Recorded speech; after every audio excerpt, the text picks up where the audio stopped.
Hello everyone, welcome back to my channel. तो आप में से एक की रिक्वेस्ट थी कि sustainable utilization of bio resources and ecosystem research पे एक वीडियो बनाऊं।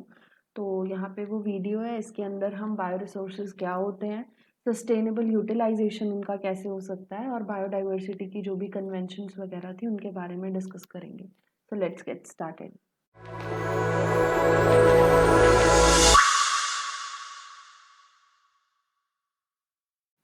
तो सबसे पहले हम देखते हैं कि बायो रिसोर्सेज क्या होते हैं। बायो रिसोर्सेज को हम बायोलॉजिकल रिसोर्सेज भी बोलते हैं। ये बेसिकली ऐसे रिसोर्सेज होते हैं जो ह्यूमैनिटी के लिए यूज़फुल है, यानी उनकी कुछ वैल्यू है हमारी लाइफ के अंदर, उन्हीं को हम बायो रिसोर्सेज बोलते हैं। जैसे air, climate, energy, water, biodiversity, land, forests वगैरह, इन सब का रोल होता है हमारी लाइफ में, इसीलिए ये सारे बायोलॉजिकल रिसोर्सेज में आते हैं। सस्टेनेबल यूटिलाइजेशन क्या होती है? तो ये बेसिकली एक प्रोसेस है जिसके अंदर हम प्रॉपर मैनेज करते हैं नेचुरल रिसोर्सेज को, ताकि पूरी जो भी ह्यूमन कम्युनिटी है उन सबको उसके बेनिफिट्स मिल सकें। तो हमारा मतलब सिर्फ प्रेजेंट जनरेशन से कंसर्न नहीं होता, हमें फ्यूचर जनरेशन्स के बारे में भी सोचना होता है। तो हमें इतने रिसोर्सेज हमारे पास होने चाहिए कि हमारी प्रेजेंट जनरेशन को तो मिले ही, साथ साथ में फ्यूचर जनरेशन्स को भी मिले। तो उसी को हम सस्टेनेबल यूटिलाइजेशन बोलते हैं।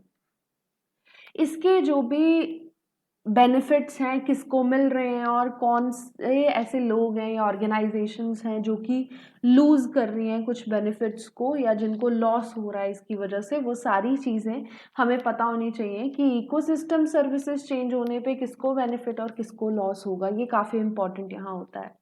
इसी के लिए एक कन्वेंशन ऑन बायोलॉजिकल डाइवर्सिटी आई थी, उसके अकॉर्डिंग कुछ पॉइंट्स बोले गए थे जो मैंने यहाँ लिखे हैं।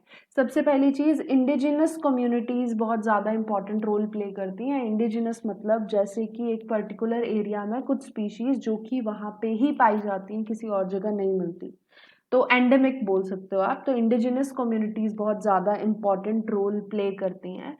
अब यहाँ पे हम सिर्फ और सिर्फ ऑर्गेनिजम्स की बात नहीं कर रहे, हम यहाँ पे जो भी कम्युनिटीज़, जैसे कि मान लो कि किसी पर्टिकुलर फॉरेस्ट में वहाँ पे आदिवासी रहते हैं, तो वो सारी भी वहाँ की इंडिजिनस कम्युनिटीज़ हैं। उन्हें पता होता है कि उस पर्टिकुलर एरिया में कौन कौन से बायोलॉजिकल रिसोर्सेज हैं और किस तरीके से उन्हें यूटिलाइज करना है।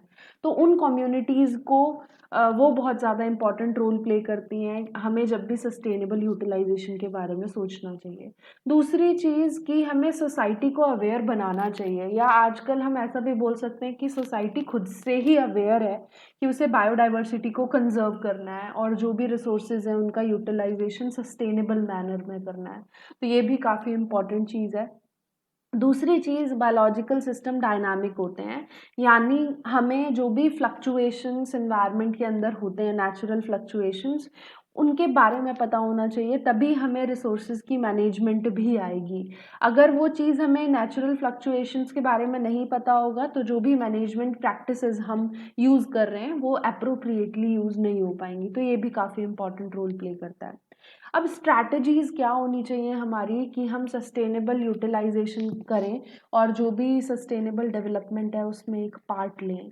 तो क्या क्या चीज़ें होनी चाहिए स्ट्रैटेजीज? सिर्फ लोकल लोगों की इसमें ज़रूरत नहीं होती, इसमें गवर्नमेंट की भी ज़रूरत है, क्योंकि पॉलिसी मेकर्स गवर्नमेंट के ही एम्प्लॉयज़ होते हैं, गवर्नमेंट ही होती है।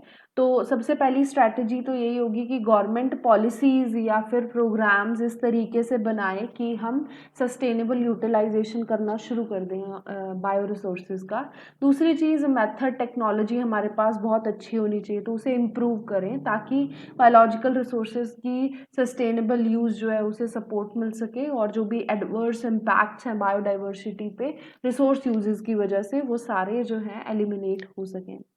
तीसरी चीज़ होनी चाहिए कि एजुकेशन ट्रेनिंग प्रोवाइड करनी चाहिए, तो गवर्नमेंट के द्वारा एजुकेशन ट्रेनिंग प्रोग्राम्स देने चाहिए लोगों को, ताकि उन्हें पता चले कि उन्हें किस तरीके से रिसोर्सेज का यूज़ करना है।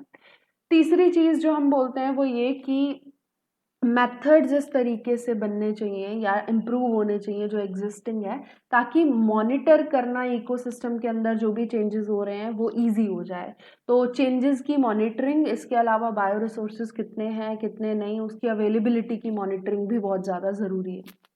नेक्स्ट हम बोलते हैं कि इंफॉर्मेशन कंज्यूमर तक पहुंचनी चाहिए, कि उसे पता होना चाहिए कि उसका डिसीजन, जो भी कंज्यूमर डिसीजन ले रहा है, उसका क्या इम्पैक्ट या इम्प्लीकेशन हो सकती है। तो ये भी काफ़ी इम्पॉर्टेंट है। और लास्ट चीज़ हम बोलते हैं कि पब्लिक पार्टिसिपेशन बहुत ज़्यादा ज़रूरी है। तो हमें पब्लिक पार्टिसिपेशन बढ़ानी पड़ेगी, जिससे कि बायो रिसोर्सेज का सस्टेनेबल यूज़ हो सके। तो जिसका भी ये डाउट था sustainable utilization of bio resources के बारे में, आई होप कि आपको ये आपका जो भी डाउट था वो बिल्कुल क्लियर हो गया हो और सारी चीज़ आपको समझ आ गई हो। अगर आपका कोई भी डाउट हो तो प्लीज़ कमेंट सेक्शन में ज़रूर बताना। Thank you, bye bye.